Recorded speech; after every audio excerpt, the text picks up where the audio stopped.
सम्मानित विद्वान और हायर पोस्टों पर काम करने वाले, ये जीवन जो है इस प्रकार का है कि यदि हम अपने आप को आगे बढ़ाना चाहते हैं तो हमें कहीं घबराना नहीं चाहिए, आगे बढ़ना चाहिए। मैं दिल्ली टीचर एसोसिएशन का प्रेसिडेंट भी रहा हूँ। मैंने सन 74 में हमारे आदमियों किसी को प्रिंसिपल और वाइस प्रिंसिपल की रिजर्वेशन नहीं दी थी, लेकिन हमने प्रयास किया। फिर सन 76 में वहाँ प्रिंसिपल और वाइस प्रिंसिपल दिया गया।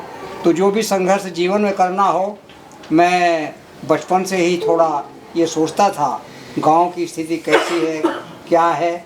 वहाँ भी जो सीनियर अदर कास्ट में ब्राह्मण होते थे, उन्होंने मुझे सहयोग दिया, मैंने उनको सहयोग दिया।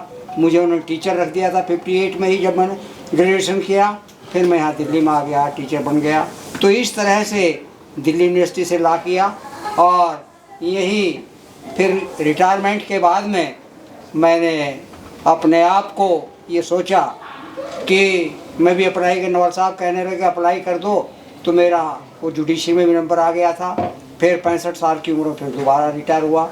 तो इस तरह से मैंने कोशिश यही की है जीवन में कि जो संघर्ष हो सकता है समाज में भी और कहीं भी, चाहे हमारे यहाँ जैसे जिक्र किया मेरे साथियों ने कि वहाँ रविदास मंदिर है, उसका निर्माण कराया गया।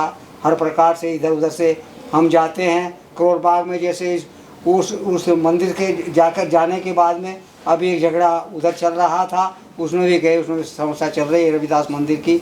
तो मैं जहाँ भी कोशिश करता हूँ कि जहाँ इस प्रकार की व्यवस्था हो, उसमें मुझे भाग लेना चाहिए। जो भी मेरे सहयोग हो, योगदान हो, उसे करना चाहिए। इन शब्दों के साथ में मैं अपने शब्दों को विराम देता हूँ।